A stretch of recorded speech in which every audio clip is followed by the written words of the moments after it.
News, Abuja. Now, for more on the World Press Freedom Day, President Nigeria Guild of Editors, Eze Anaba, joins me from Lagos, while the head department of mass communication of Adekunle Ajasin University, Akungba Akoko, Bengi Abimbola, will be joining me in Akure, the Ondo State capital. Thank you so much for joining us, gentlemen. Let me start with Eze Anaba, talking to you about the press freedom in Nigeria. How far do you think Nigeria's press freedom has actually come? Looking at it from the 1999 or the military junta from 1999 up until now, 2024. How do you think we're faring in Nigeria as regards press freedom? Well, clearly, I think there have been some gains. We cannot honestly compare the military regime and the civilian government we are enjoying today. They are two different things. But the gains, there are issues which are concerning. I will mention the immediate case of Segun Latuji and the way the military treated the matter. Clearly, no journalist or no journalist will say is happy or is not concerned with the way the military handled the case of Segun Latuji.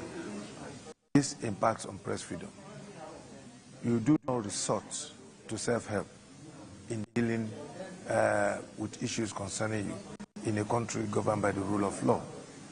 Then, under concerning issue are utterances from government officials on social media and the threat to use the Cybercrime Act.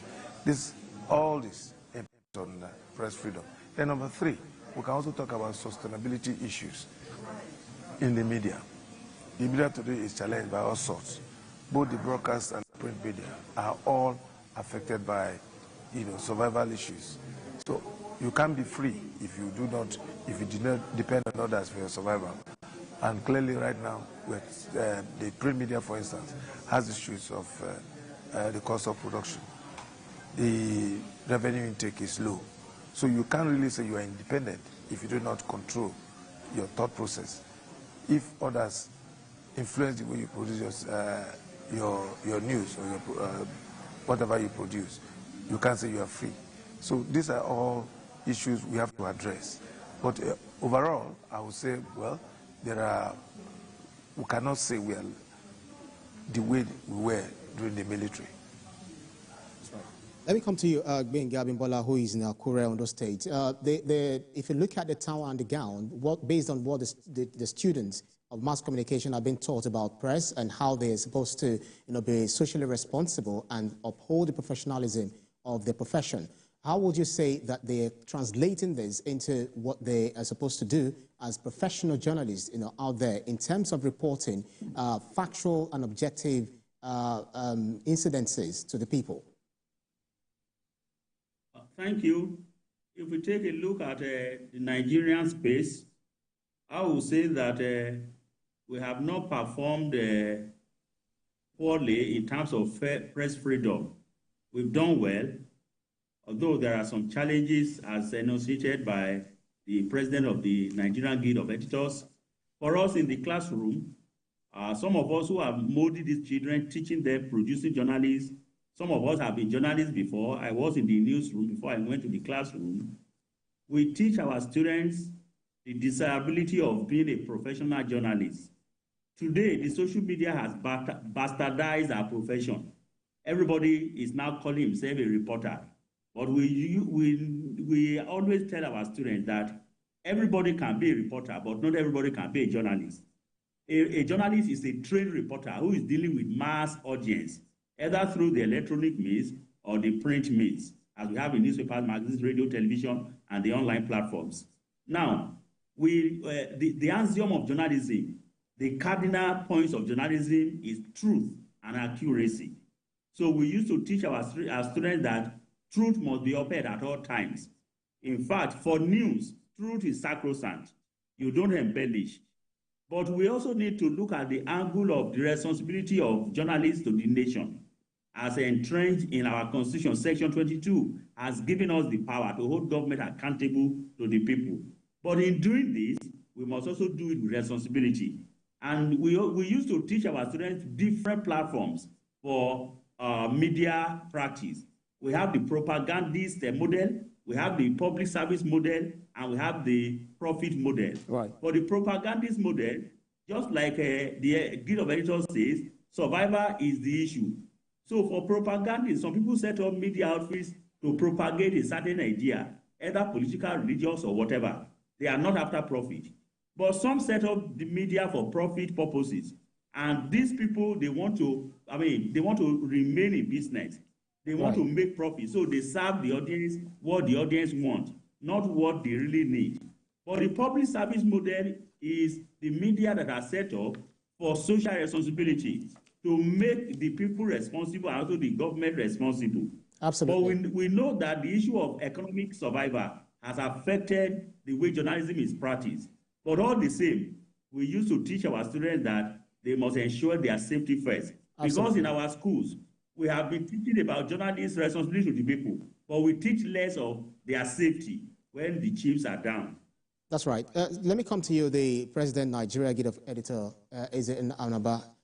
He has actually talked about, espoused what the students should know when it comes to coming out and performing their roles, their duties as journalists. But if you look at the Nigerian Constitution, Section 22, which he referred to, and also Section 37, 38, 39, 40, you'll be wondering whether there is the much ado about the press freedom that we are talking about, because Section 45 is actually saying that no part of the Constitution is reasonably justifiable in a democratic society in the interest of name it, public order, security, etc. So it looks like it's giving the Nigerian journalist the right on one hand and taking it back with the left hand. So what is this much ado about press freedom in Nigeria?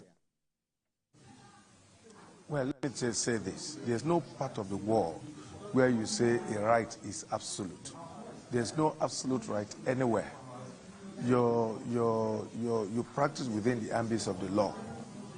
And you don't have to be lawless because you have given or you have press freedom according to Section 22. Section 22 does not guarantee you absolute right. Section 22 does not say because it gives you right to practice, to hold government to account. You should be irresponsible with that. So the law you refer to is that you should not be irresponsible. So now in dealing with that, let me again respond to what the professor said. Today, the recklessness we see on the social media is actually driving credibility back to the mainstream media, because there are studies now that show that people now increasingly do not take social media reports seriously, because until the mainstream journalists or media houses publish them. So we should not be afraid. Some people can be uncomfortable with it, but we should not be afraid of what the recklessness from some misguided elements in the social media.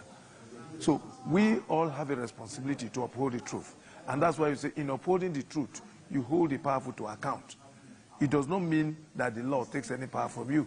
Section 22 says you have to do your job. And in doing your job, that's in upholding the truth. Right. Nothing should stop you from doing it. It does not mean you should be irresponsible, which is what you are referring to. It does not take your responsibility away from you. Your responsibility says hold the powerful, uphold the truth, hold the powerful to account. But don't be irresponsible. So because we are journalists, because we all embrace Section 22 and Section 39, as you said, does not empower us to be responsible or to go about defaming or libeling people. No. It says you should uphold the truth, say the truth as it is. And there's no one authority that knows the truth or that should say, okay, because you have libeled me, you have to be arrested or detained. Absolutely. Or before you, or because you think the point is made. President of Nigeria Guild of Editors, Eze Anaba, thank you very kindly for your point. Before I let you go, our guest, the head of Department, Mass Communication of the Adekunle Ajasin University, Akungba, Benga Abimbola, before I let you go. That concern being raised about journalists who are able to perform their duties without let or hindrance. How do you think the government can support and uphold the press freedom while addressing concerns of security and safety of journalists in doing their duties? First, government itself must obey the rule of law. A situation where government, whether at the state or federal levels, a situation where government is hostile to criticism, there is what we call constructive criticism. Journalists cannot hold government accountable without criticizing them constructively. So government must abide by the truth and uphold the rule of law. Secondly, government should also look at in the direction of helping the media outfits that are crawling to survive. Government should reduce the cost of production. For example, our colleagues in the newspaper magazine industry, every bit of the production item is imported. Ink, paper, name it. So government can come to their aid and make them economically viable. Apart from that, government should also make sure that no matter who is reported, whatever information journalists are bringing out, in fact, today we have some governors who don't even care about what media is saying. Absolutely, they are because not of our literate time. enough. They are not interested. Right.